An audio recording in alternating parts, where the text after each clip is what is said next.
কাতলা কত?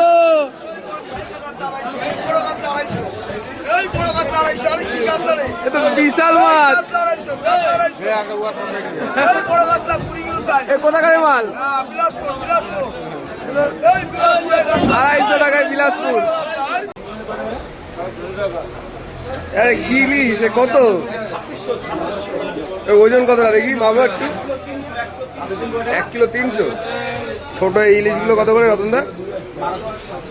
এগুলো 1200। এগুলো উড়িষ্যা। এই কাতলা কত করে?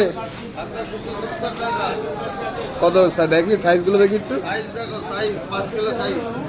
270। হেভি মাছ তো। এগুলো একটু ছোট। 250। এই বড়টা দেখি, বড়টা হেভি মাছ। এই কত করে কেনা? 320। বসিরহাট ঝরে ঝরে পড়ছে নাকি?